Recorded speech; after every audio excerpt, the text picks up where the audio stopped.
morning and welcome to the Rapport Kuier 2021 Matriekklas. So this is our final lesson on English First Additional Language and I'm Mrs. Fransch. Today we're going to do things a little bit differently. We are going to discuss the drama but with a twist, and that twist is that I'm going to give you some exam skills which are applicable to the drama as well as the short stories. Let's just go to the next slide. Right. So, what to answer? You have studied two genres at your school. Any first additional language learner has studied two genres, okay? You are only going to answer the two genres that you've studied and you're going to answer two questions. I'm going to show you the next slide, which is the beginning or the introduction of the examination paper. So, on here, you will see that there are 1 to 6 questions, okay? 5.1 and 5.2 are short stories, 6.1 and 6.2 are poems. What does that tell you? You need to answer both of those questions if you are doing either poetry or short stories. So how does this work, grade 12? You are going to do a combination of two genres. So if you have studied My Children, My Africa, you are going to do question 4. And if you have studied the short stories, you are going to do question 5.1 and 5.2. Okay, like I said, these are exam skills. So this session is dedicated to making sure that you are prepared when you see the paper at the end of the year to know exactly where to look and what to do and what to choose. Okay, so if you are going to answer 2, which you're going to do, you need to understand that your selection needs to come from 2 different genres. What do I mean when I say that? You cannot answer question 1 and 2 because those are both novels, so you're not going to be marked for question 2. You cannot answer Macbeth and My Children because those are both dramas. Okay, so you need to answer different genres and answer the ones that you've covered in school. In this province, in the Western Cape, most of the kids have done My Children, My Africa and the short stories. Bear in mind that together your questions must make 70 marks. So question 4 will be 35, question 5 will be 35. Okay, right. On this slide, you're going to see it says types of questions. Now, these types of questions are going to be found across the paper. Okay, so if you're doing drama and short stories, you are going to find these in the drama and the short stories. What type of questions am I talking about? When I say mix and match, you remember when you read the drama, there are people's names who do not feature very often. Okay, they are sort of the supporting cast. But they are very important in terms of those first 4 marks in the question, okay, especially in the drama, because they are the people who you're going to have to mix and match. So they're going to choose a character name and you're going to have to mix it. So A and column A with column B, mix and match. You have to combine the 2 so that the statement is true of the person in column A. Okay, box with missing words, same concept in terms of you knowing the content of the drama and then being able to complete the little box correctly with the correct answers.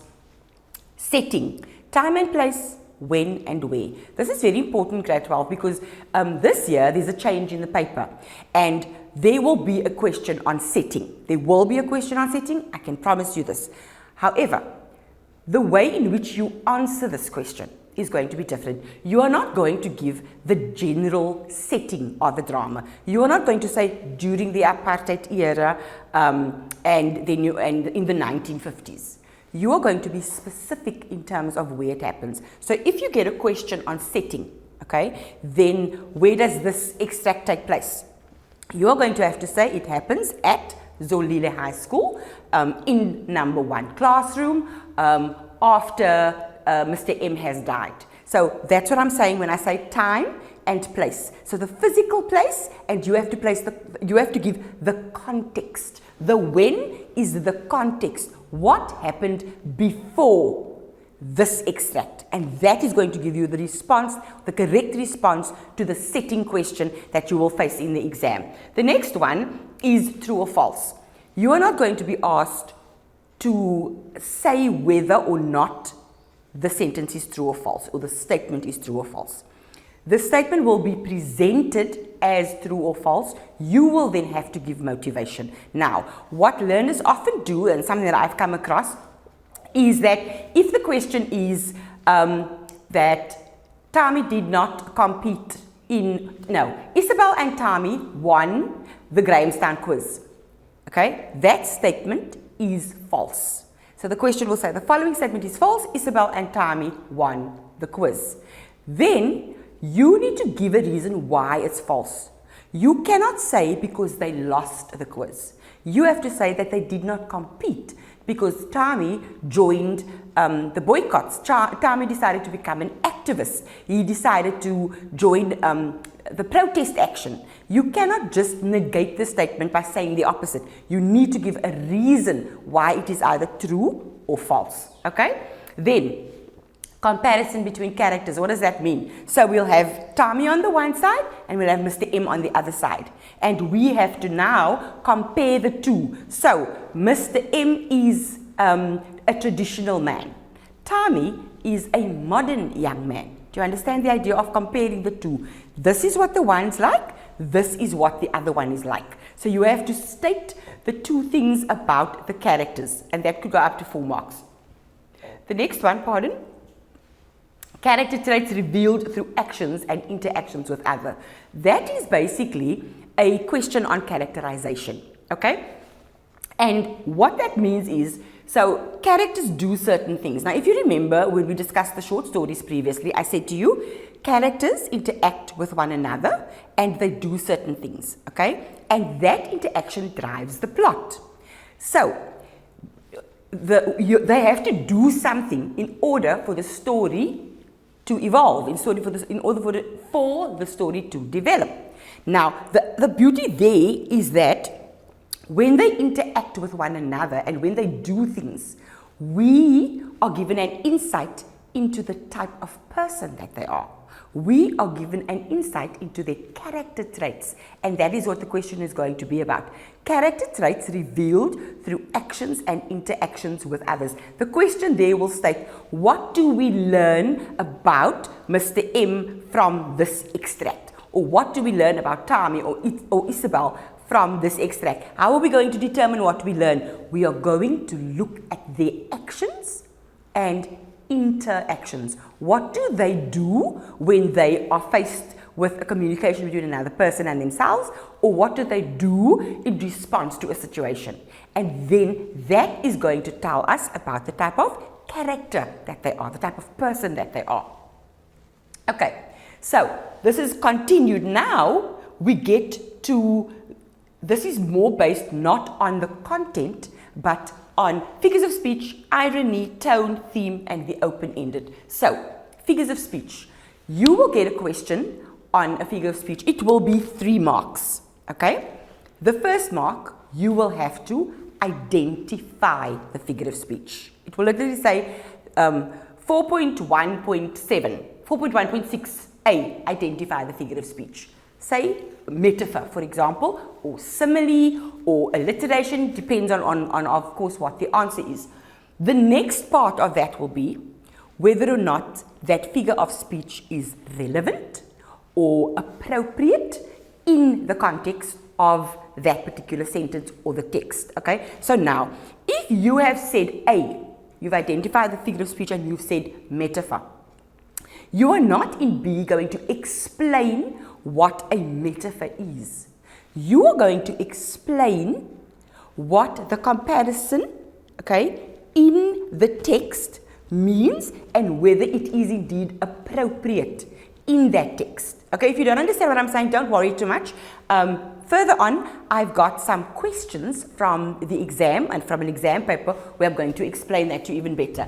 Irony, before I go on to irony, figures of speech will be a 3-marker. So you'll identify and then you'll discuss. So 1 mark for identification, 2 marks for discussion. Irony, this is always 2 or naught, okay? 2 or naught, you're not ever going to get 1 mark for irony. And how do you answer that question, the irony question?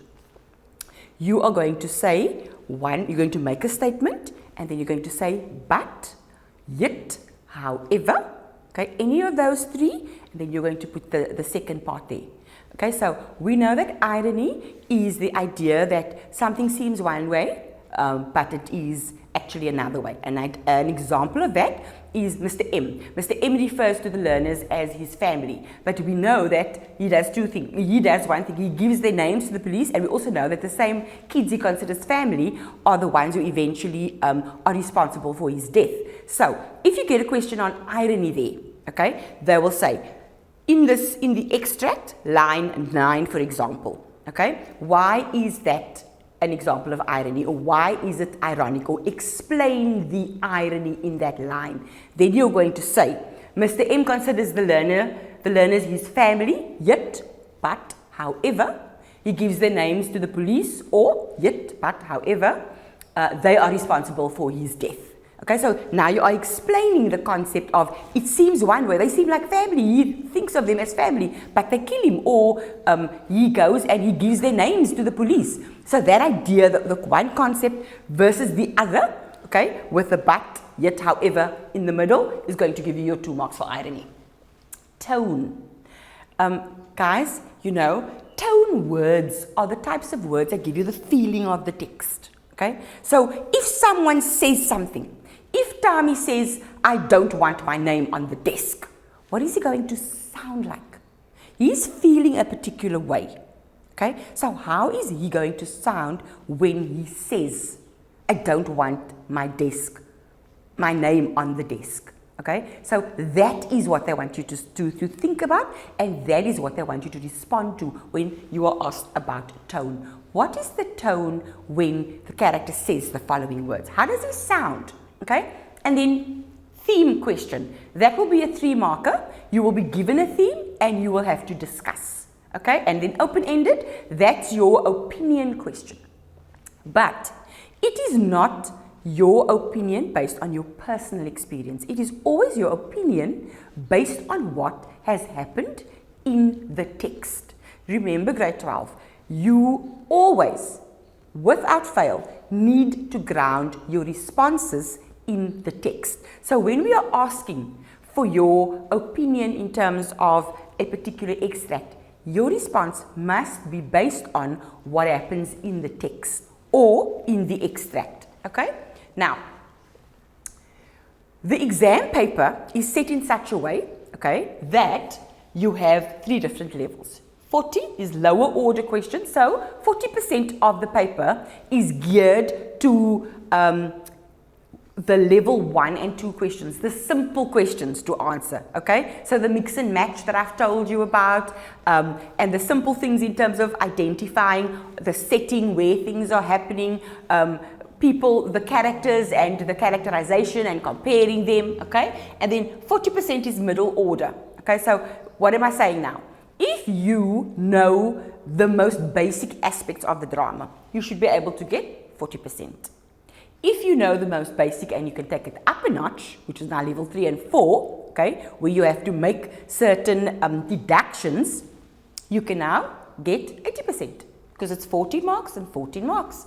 40%, 40%. Higher order, that's the one where I just mentioned to you now, where I said you're open-ended, that's your last 20%, which is your higher order. Okay, so that's how the exam paper is set out. The exam paper is set out in such a way that learners should get a minimum of 40% for this paper. Okay, and each question is set out like this. Okay, if we add it, it's 35 marks. So question 5, which is 35 marks, will have 14 marks lower order, 14 marks middle order, and 7 marks higher order. So will question 1 through 6. Okay, so it is not rigged to make you fail. It is in fact set out in such a way that every learner has the opportunity to pass. Right, look at exam skills. So what does it mean to place the extract into context? When you get your paper, it's going to have a little extract. You need to know what happens before and what happens after. That is what placing it in context means. What is happening around the text? Okay, what's gone before, what's going to happen next? Then your motivation of your responses like I've just said, must be grounded in the text. If you are going to give a reason, then it must come from events that have taken place in the drama or in the text that you've just read, in the text that they give you in the exam paper. Your responses must be grounded in the text. How do we answer? We use the PEE method to answer level 4 and level 5 questions. What is the PEE? Point, example, explanation. So you take your point, okay, what are you saying? Then you're taking a stand when you do that. Then you support it with evidence or an example from the text. Remember, that links back to it being grounded in the text. And then finally, you explain how your evidence as it pertains to the point that you've made. Okay, so you make your point. Then you choose an example and then you explain why that is relevant. So the PEE goes nicely back together. And actually what you're doing is you are linking the entire concept to get you 3 marks. That's what PEE stands for. Let me just take you back to a different lesson that I had, and I'm sure that you've seen it. The idea of deconstructing your question first. Okay, so it's 2 parts. You deconstruct, which means what is your instructional verb? What is your content? What is your limitation? Okay, and then in response to that, PEE. So what must I do? When I've now done the deconstruction and I now have ascertained my response, this is how you're going to put it down. You're going to take a stand by making a point. You are going to take evidence or an example from the text, okay, for support. Then the last E, you're going to explain that as it pertains to what you've initially said. Okay, I hope that this helps because, you know, you can take these slides and you can read through them. They're very basic, and then in conjunction with what I'm saying, if you have a paper in front of you, then what I'm saying you will be able to find examples of in the paper. Okay, and you know guys, it might seem as if this is unnecessary to do, but sometimes you guys are so overwhelmed that it's important to teach you the science of the paper. It's important to tell you what to expect. And this is a historical time, so we need to give you every little bit of assistance to make sure that you're successful. Okay? Now, remember I said to you that all of this pertains to the drama. So what I've done is I've actually gone through it a little bit. I've unpacked the drama a little bit so that you are now able to relate or marry what I've said before with an actual genre in the paper. So the setting, when and where, time and place. So these are elements of the drama. The same way that the short stories have elements, the drama has elements. So setting, character, characterization, plot, theme, stage directions. What are those? What are stage directions? Because you know what? There's actually a question on that. So stage directions. Remember, the drama is supposed to be performed. Okay? So if you are not telling the characters in the book where they must be, or you are not sort of saying where to put the table, where to put this, then the performance is not going to be complete. Okay? So that's what stage directions are. Also, stage directions tell the characters what they need to be doing. Okay? So when you say a particular thing as a character, how are you supposed to sound? Okay? What are you supposed to do with your hands? What are you supposed to do with your body, with your face? So, taking it back, stage directions will be answered in terms of 2 things. Okay? Sometimes 3 if you include tone. But your most basic will be facial expression and body language. Question. This is how it will be asked. If you were the director, what would you tell the character to do? Then you'd say, I would tell the character to put his hands on his head, to close his eyes, to frown, to stomp his foot, to stand arms akimbo. Can I just say, grade 12, that although this stage direction, although it is drama, if you think back to previous lessons that I've taught or that your teachers have taught, you are going to notice that English First Additional Language, Paper 1, Paper 2, Paper 3 are in fact very cross-cutting in terms of these things. Stage directions. Your cartoon, you have to answer in terms of facial expression and body language. You can also use that when you are writing a descriptive or a narrative essay in paper 3. Okay, so the things that I'm saying to you now are not specific, or they don't only pertain to paper 2 drama. They are cross-cutting, and these are skills that you can use throughout your English exam. Okay? Dramatic purpose. When Mr. M stands on the stage and he speaks to us all on his own, when he has his monologue or his soliloquy, why is he doing that? What's the purpose? So dramatic purpose basically implies, why do you think the playwright chose this event here? Okay, why did he place that there? So what's the purpose of this? Why does Mr. M have a monologue? He speaks to us. He's alone on the stage, and the audience is there, and he speaks to us about where he comes from and what it was like growing up, and his hopes and his dreams. That's dramatic purpose, because he wants us to understand his perspective. He wants us to understand where he's coming from and who he is. So that's the dramatic purpose of his monologue. Okay. And then dramatic irony, what's that? It's basically just when the characters on stage are not aware of something that the audience is aware of. So we can basically see somebody on the side, but the characters on the stage can't do that. Right. So, the plot of My Children, My Africa. Now remember, I said to you that we are doing this, okay, against the backdrop of the science of the paper, understanding where or how these things are going to be tested. Okay, now if you think again, I've just given you little examples, a few examples in terms of how you are going to be questioned. Introduction, so inter-school debate at Zolile High. That could be a setting question. Where does, if they say, when Mr. M speaks to the learners and he says order, and they say that you need to give us the setting of that, then you're going to say at the inter-school debate at Zolile High School, and then you're going to say the time after the learners have now been arguing. Okay, so that will be your setting. Rising action, what does that mean? So your plot basically is a storyline, okay, and it's a time frame of events, but it's not everything that happens.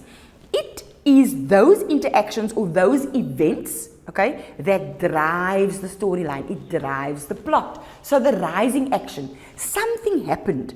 So you have your introduction, now things start to climb, okay, because eventually, remember, we're going to end up at the climax, and this is how the plot is laid out. You have your introduction, you have your rising action, you have your climax, you have your falling action, okay, and then you have your conclusion. Those are not a retelling of the drama. They are, in fact, significant events which will drive the plot. So the rising action for the drama is where Tami, he rebels against Mr. M and resigns from the team. Which team? The very team that Mr. M has decided to form to show that black and whites can work together, that they can work as a team. What does Tami do? He resigns from that, okay? That's your rising action. Climax, what does Mr. M do? He becomes an informer. There are riots, he loses his life, he is murdered. Okay, guys, Mr. M doesn't just die, eh? It's not natural causes. He is murdered. And that is the climax of the story. And in the falling action, Tami and Isabel meet, and they chat about what happened. And then the denouement, or the conclusion, is at Waarpadsberg, where Isabel says, the future is still ours. Now remember, you need to know the significance of Waarpadsberg in order to understand why that is so important that she says the future is still ours. Remember Mr. M's monologue? That's where we told them a little bit about Waarpadsberg. The historical background of this drama, okay, is quite important because it's set in 1994, so there's this new constitution. You can read about this, tricameral parliament. Basically what it meant was that all races were represented in parliament except for black people, so black people didn't have a voice, okay? There was also a state of emergency. And what is a state of emergency? That basically just means that they couldn't have organizations, political organizations couldn't have meetings, okay? You could be detained without anyone knowing anything about it, and then the news couldn't be reported by the media, the events that occurred during apartheid.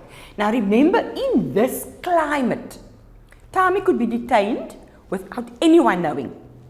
In this political climate, he decides that he is going to fight for something greater than himself. He is going to fight for the opportunity for all people of color to have the opportunity to have an equal education. Okay, that's what he fought for. He didn't fight for just freedom. He fought for freedom to equal education. Because remember, political climate. He is a student. So he's obviously not thinking about the whole world's freedom. He's thinking about, as a student, I want to have the same choices that Isabel has. Okay, and in this climate where he can be detained, and there's a state of emergency and all of those things, in that climate, he decides to become a political activist. Remember, he's basically putting his life at risk because he can die. If they detain him, he can die, he can lose his life. Okay, but he still chooses to do it. You need to understand sort of what a big decision it was for him in terms of the political climate. Okay, this is why. Okay, so the Bantu Education Act of 1953 basically gave more resources to whites and less to others. And that then sort of prevented people of color from getting the same type of education. And that is what Tami fought against. And how did they do that? Money was spent on white education. The facilities were racially separated. So you had black schools and white schools. And then resources were not equally distributed. Tami wanted to remedy that. That's why he wanted to become an activist. The themes here, I'm not going to go through all of them, obviously, because your teacher's done this, but themes, the question here will be, that will give you tradition and culture is a theme in this drama. Discuss your view. That will be your 3 marker, okay? You can go back to the slide and you can go through all of those. Remember, themes are linked to characters. So who are the characters involved with tradition and culture, with friendship, with education, and what do they do that makes them involved with that particular theme, okay? And those, knowing that, okay, knowing who the people are and what they do is going to help you answer your character and characterization question, as well as your theme question, as well as comparing your characters to one another. Once again, very cross-cutting if you answer it correctly. The next few slides are not that long. They are just extracts from an exam paper. Do you remember I said I was going to do this? So, this is the extract. Where's your name? You won't find it there. I don't want to leave any part of me in this classroom. That sounds heavy. It's been heavy. You got no problems with it, eh? Question. Refer to lines 10 and 11. So there you'll see. There's a little 10, that's where you look. You won't find it there. I don't want to leave any part of me in this classroom. What tone would Tami use in those lines? How will he sound? The memo? Bitter, disdainful, reproachful, resentful, determined, rebellious. He's just had enough. How is he going to sound when he says that? I don't want any part of myself here. Okay? So that's your tone question. Why would he use this tone? Now you need to tell me, because he's feeling that he's had enough. He doesn't want to be remembered. He doesn't want to be associated because they gave him Bantu education. You know? So that's where you explain the tone. And there's your 1 mark for that. Then, here's your stage direction thing. And it says, if you were the director, what would you tell Tami to do while he's saying those lines? And what are these things here? Shake his head. Body language. Wave his hands, body language. Bang on the table, body language. Or narrow his eyes, facial expression. Okay? Flare his nostrils, facial expression. You need to say, what did he look like? What was his body doing? What was his face doing when he said, you won't find it there. I don't want to leave any part of me in this classroom. Beautifully set out with your memorandum. This one. Okay, identify the figure of speech in these lines. What did I say was going to be 3 marks? A, 1 mark, identify. B, explain why this figure of speech is relevant or appropriate, okay, in this extract.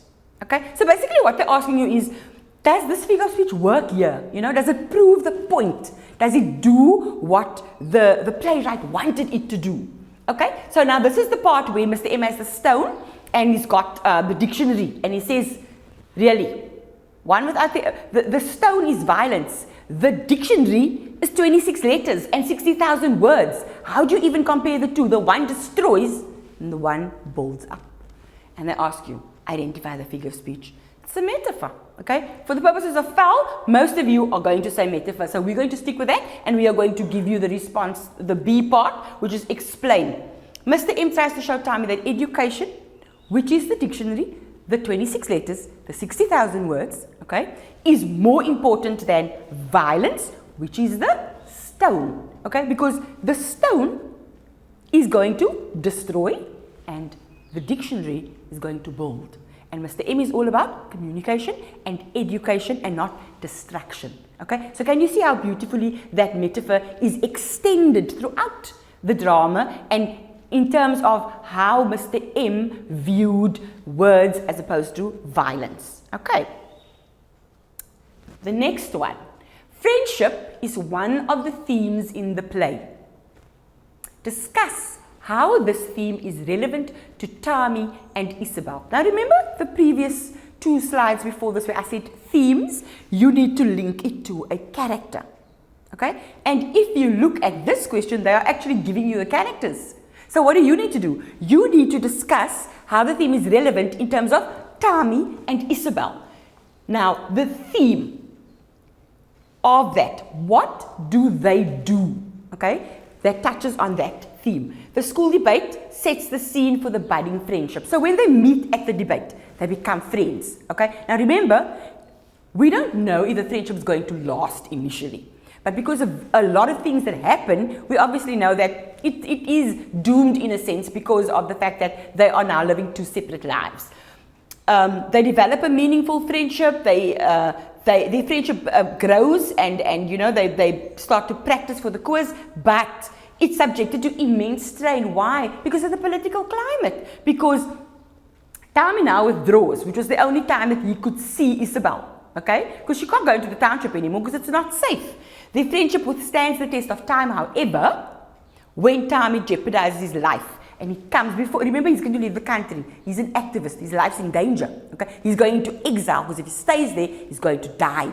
But he takes the chance to come and say goodbye to Isabel. So although they cannot physically continue the friendship, that doesn't mean that the friendship is now ended. Okay, they can't have a normal friendship in terms of visiting and partying and doing this, but the deeper connection of friendship has indeed been made initially, and it could probably withstand the test of time given the opportunity. Okay, the play ends on a hopeful note. Discuss your view. Go back to what I said earlier. Isabel goes to Wapatsberg, and what does she say? The future is still ours. Now, the idea of hope.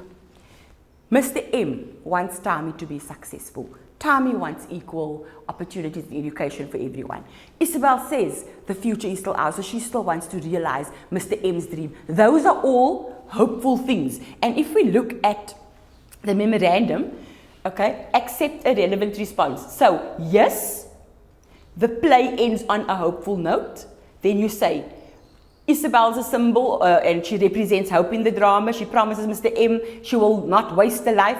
Despite the differences in opinion and cultural backgrounds, Tommy and Isabel prove that people of different races can work together or be friends. Remember, you can also say no, it doesn't end on a hopeful note, or you can give a mixed answer. Okay, where you say yes and you say no. So, if you're saying no, his death is tragic, Tommy compromises his education, so there's no hope there. Okay, you need to ask yourself when you answer this. Mr. M's death is tragic. Is that hopeful? No. Tommy compromises his education. Hopeful? No. That is how you determine whether or not you are answering the yes or the no portion of the question. You are allowed to give a mixed response, like I've said. Okay, the marker is going to read through it and we will make sense of what you said in order to maximally benefit you and what you've done. Grade 12, those are the basics of the science of the paper. You now know exactly what to expect. You know what to do when you come across these things. You can go and have a look at the video and the PowerPoint at your leisure. And what I've also done, I've given you a link. There we go. Mind the Gap, My Children, My Africa. This link is going to help you to prepare for your September exam as well as your NEC exam, and I trust that you are going to do very, very well in both. Remember, you've got this, okay? You are going to be successful, and I wish you all the best, and I want to thank you so much for joining me and being part of my lesson. Thank you.